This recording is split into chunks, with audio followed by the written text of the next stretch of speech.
बाजार में ना अपना फोकस क्लियर रखें। आप इन्वेस्टर हैं या ट्रेडर, है ना, आप ब्रोकर हैं या पार्टी, वो चीज़ क्लियर रखें। तो ये हिस्से में, क्योंकि क्या होता है ना, हमारे मार्केट में खास तौर से ज़्यादातर लोग जब ट्रेड फेल हो जाती है तो वो इन्वेस्टर बन जाते हैं। तो वो गलत तरीका है, आपको ही डिसाइड करना। अगर आप इन्वेस्टर हैं तो मेरा व्यू वही है जो मेरा व्यू आई थिंक पिछले कई सालों से रहा है, हर गिरावट में बाइंग करें और ETFs के थ्रू हर डिप पर अच्छे स्टॉक्स को बाइंग करें। और एक चीज़, कल हमने क्या डिस्कस किया था, कल क्या पहले भी कितनी बार चैनल पर डिस्कस हुआ ये बात, फोकस करें रिलेटिव स्ट्रेंथ पर और उसमें जोड़े न्यूज़ का तड़का। सबसे बड़ा एग्जांपल रहा उसका हीरो मोटोकॉर्प हुआ, अशोक लेलैंड हुआ। लगातार इस चैनल पर कई बार इन स्टॉक्स की बात हुई है कि ये कुछ अपना एक अलग ही टेक्सचर लेकर चल रहे हैं बेसिकली स्टॉक्स।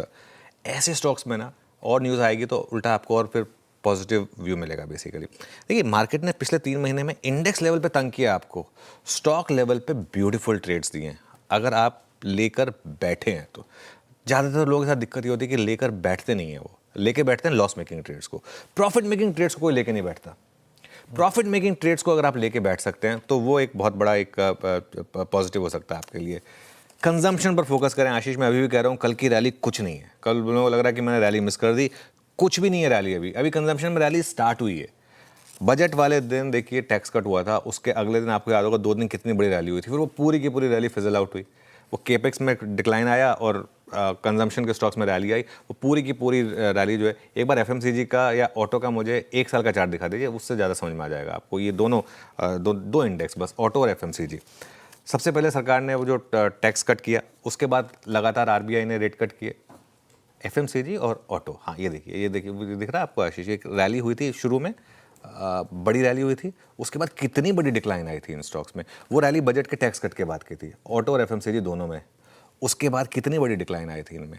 और अभी भी ये स्टॉक कल की रैली के बाद भी वैल्यूएशन वाइज भी और even stock price move wise भी कुछ नहीं चले ये स्टॉक्स।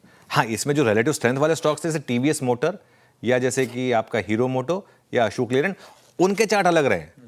उनका इससे कोई सरोकार नहीं है क्योंकि वो अपनी स्ट्रेंथ पे चले हैं। वो उनके खुद के नंबर्स, जैसे TVS मोटर है, TVS मोटर का अगर आप 1 साल का चार्ट देख लेंगे, उसमें ऑटो के चार्ट से उसका कोई लेना देना नहीं है क्योंकि वो अपनी स्ट्रेंथ पे चला है। लेकिन पॉइंट ये है कि कंजम्पशन एज अ बास्केट अभी तो अच्छा कर रही है। अभी रेट कट के बाद, टैक्स कट के बाद लगातार RBI ने रेट कट करे, उसके बाद कल GST कट आया, तो ये कंजम्पशन सरकार का फोकस है। ये कंजम्पशन को अब हमको इम्प्रूव करना है। अब इसमें और कोई इफ्स एंड बट्स बचे नहीं है, तो इसके लिए वो और स्टेप्स आएंगे यहाँ पर। और इनहेरेंटली हम एक ऐसे कंज्यूमर हैं जो पैसा खर्च करना चाहते हैं।